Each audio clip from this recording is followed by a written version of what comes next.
tree packing the 200-foot double shoulder load Minuteman hand lines that we have on all of our.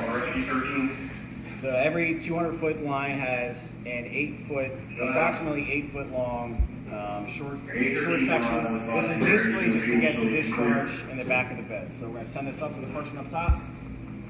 It's very important that we pack these lines right, or they're not going to be connected right, and then the stress is going to be messed up. So we're going to make this nice and tight. There's not going to be anything loose here. The lines, it's pretty short, so it needs to be tight. And then the person up top will take the male coupling and set it off to the side out of the bed. So, as you can see back there, sitting above the divider. So the next part we're going to start with the backup shoulder load. Male the tail. Account for the length of the hose bed just like this. And we're going to make sure the stripes are facing up to the sky so that when the tail comes up, there's no stripe showing. And we're just going to feed this up to the guy up top. So we're all 100 feet.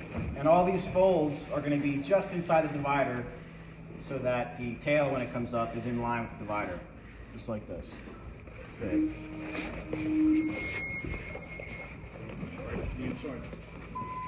What's nice about the Mercedes the hose lines is that they pretty much have natural folds in them. So it's just here.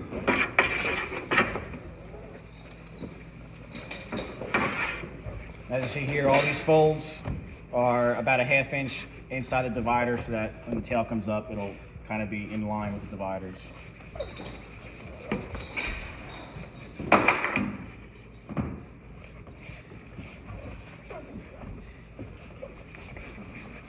Keeping all the folds nice and even.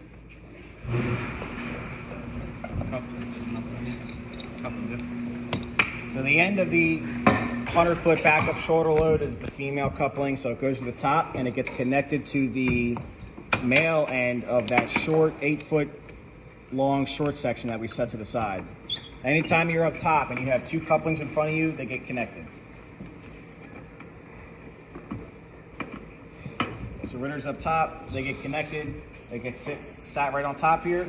We take this tail, push the folds down tight here so that it's nice and crisp, send the tail up, and just like the short section, this male end will get set to the side of the divider. Just like that. And now we start with the nozzle. So all of our nozzles, the bail always faces the 4-inch. So one quick way you can test that, face it that way, make your fold. Now I see that there's no stripe showing. I make it nice and tight inside the divider. And now we just send it to the back. And all of these folds are going to be made at the tip instead of the divider. That way everything's in line to the nozzle. Just like this. Now there's no stripe showing. It's also very important, if you're in my position, to make sure the couplings are tight as they're coming up or up top where ritter is. Sometimes other companies will not tighten them all the way, and it's nothing that they're doing on purpose, but we just want to make sure our lines go back on properly.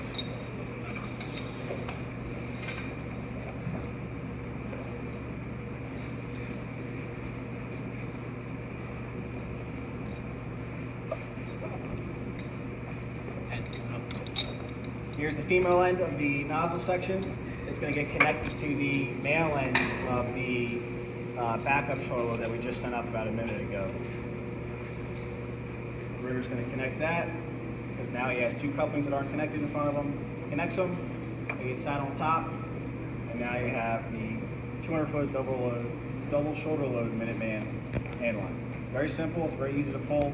It's just if they don't get connected the right way, then it's going to cause some problems in the middle of the fire. The other thing is, if we're going to stretch any lines, we're going to be the ones to pack them. Christiana Fireman will be at the bumper and at the top. We have to ensure that we trust that the lines are going back on properly.